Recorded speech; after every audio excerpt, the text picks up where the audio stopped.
Thank you. Good morning, everybody. Thank you for joining today. I first like to thank Morten Olsen of the UMS Group, who invited me to speak here this morning. Thanks, Morten. I know, and I see some people leaving, in 5 minutes you should have your break. So let's see whether we can speed up this a little bit. Some parts might be recognizable to you. So this is what I'm going to talk about, 4 topics, and it shouldn't take me much more than 10-15 minutes to get you through this. This is us. That's fine for you. So, who are we? We have a background in energy and finance. I'm the finance guy, so don't get into technical debates with me. Let's see what this is all about. This morning there was a lot of talk about new technologies, consumers getting in, and lack of investments, hard time for CVs. We believe that there's only one thing which this market may move or not move, and that's the oil price. If the price of energy consumption will go up, yes, then consumers will eventually get interest in new technologies like smart meters and smart grid. If the price stays as it is at the moment, yeah, you will have lead times as just shown in the previous presentation for maybe 20-30 years before these new technologies will be taken up by consumers. It's all about the part of the energy bill in the consumer's household, in our belief, which will make a change in the adoption of new technologies or not. So if the oil price stays at approximately $100 a barrel, nothing will change soon. If prices will go up, and some people predict they will, and we predict that as well, you will see a surge from consumers to get into energy savings, to have a better insight in what they consume, and how they can save on their energy bill. So, what is the current landscape? I think a lot of things about the current landscape has been said this morning.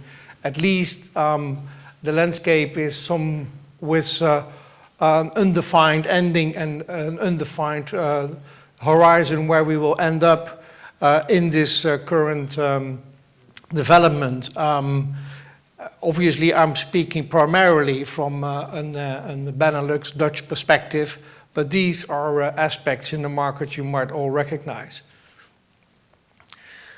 So, what I'm going to talk in the next slides.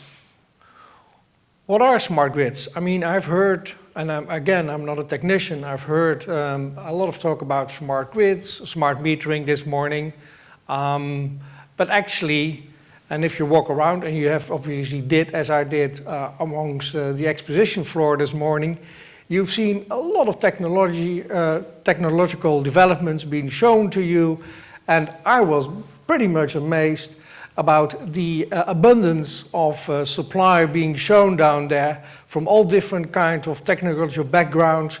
And basically, I wish you good luck in finding the technology or the smart meter or the smart grid or the hardware or the know-how which you will be investing in for the next 10 years. We think that's a very doubtful exercise at the moment. And that is part of this is we haven't found out what will be the winner or not. And you've seen the kind of like slide before in the previous presentation, but I think we think this is crucial as well, because where are we in this technological development? Are we on the right side of the scale? Are we at the wall out of this technology? Or are we on the left side of the scale? Are we still in a research phase? Or are we somewhere in between? For investors and for grid companies who have to invest in these new developments, obviously that's a question. And again, if you look around and if you take a picture of what is being supplied and shown down there at the exhibition floor, we are not quite sure whether the real winners and the real technology which will be the one you will be choosing and you will be investing in the end is known yet.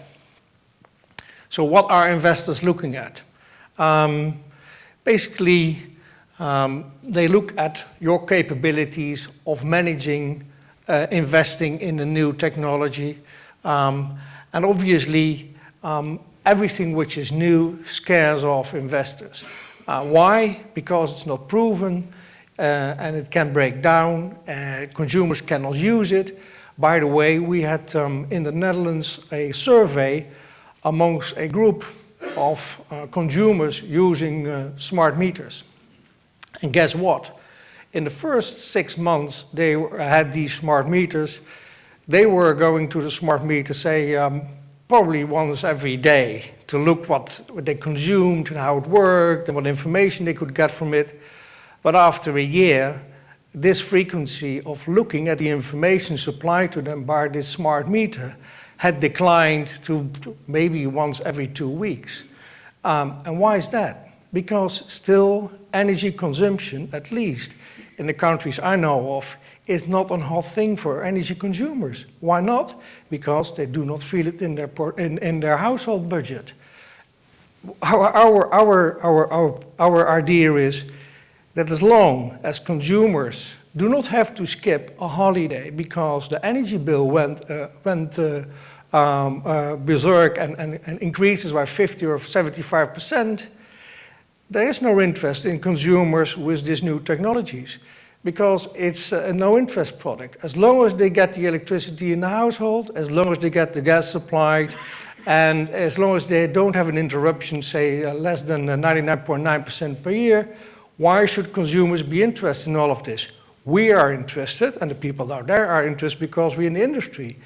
But the consumers, as long as the prices stay as they are, will probably follow the line as just shown of a 10, 20, 25-year development in this. And that is something you should keep in the back of your mind. We think price drives this all. And there's also the political side to this. Many countries do not want the energy price to increase that much because it's politically sensitive. If you have a policy like that as a country, you cannot at the same time expect your consumers to have a big interest in all these new technologies and having their households turned upside down for all this transparency you would think might influence their behavior. We think they probably will not. Okay, well, look at this from an investor's point of view. You see, we look at those four things, probably not new to you. Let's go on. And I'm primarily focusing at grid companies now. If a grid company is doing what we were used to seeing them do, that is basically maintaining the grid, investing in the replacement of the grid or an extension of it, that from an investor's point of view is a sure thing because you obviously have your network tariffs and you know they get their money and they do their thing. And they are very good at it. And you are very good at it if you are in this business.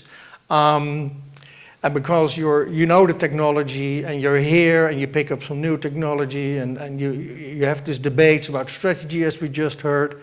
But if you get engaged, if you are engaging in these semi-commercial new developments, and you might, if you believe in the strategic analysis we just saw, then from an investor's perspective, you're becoming a different animal. You're becoming a risk animal. And the word has been said, since a grid company has regulated tariffs, you are prone to one of the biggest risks in the market. And that's what we call a political or regulatory risk.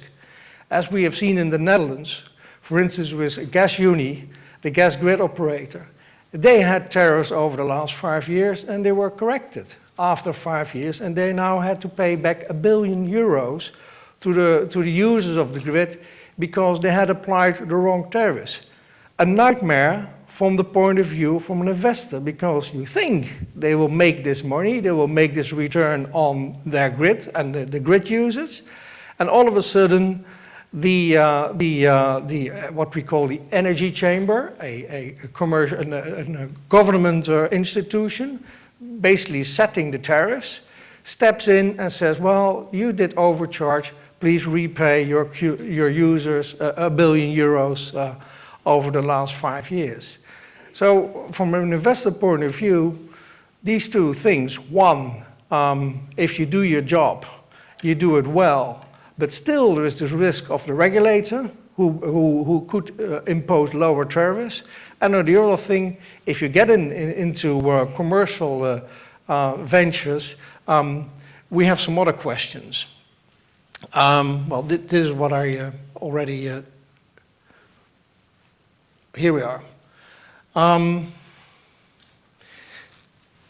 Yep, this is what we discussed already. So what do we suggest if you look from a practical point and from a financial point and a consumer's point of view to these markets? What we say is, first of all, basically the first column is saying market research. Get as much information in from everybody. And also people not involved in your own business. Second, make a business plan. At a previous occasion, I held a kind of like speech like this, and the room was full with grid operators. And afterward, one grid operator asked me, did you ever see a business plan from a grid operator investing in this new stuff? And I said, I didn't. And nobody in the room really ever could recollect that they started with a business plan. They started with technology, they started with an idea of, politically, this is wanted, this is fashion. They started with the idea because there was supply. There are many suppliers down there who want to make you believe that they have the latest, the best, and that investing in that technology is absolutely sorrow-free and sound-based. Well, again, I think you have to ask yourself, what kind of value am I creating when I'm doing this? Yes? And do we know what we are venturing into? And how do we have the expertise of carrying these tasks out? And these are very practical questions, but since we were involved in the first liberalization of the energy markets in 1999 in Europe, and we created an energy exchange, and I came from the financial world, and I talked to a lot of technicians, and they said, Mr. Follender, we don't need that. We have this basic model, once every 5 years we make a plan, we plan how much electricity will be consumed, and then we build over 20 years, and that's how we did it all the time. Why all of a sudden get a market in there? And how should that function?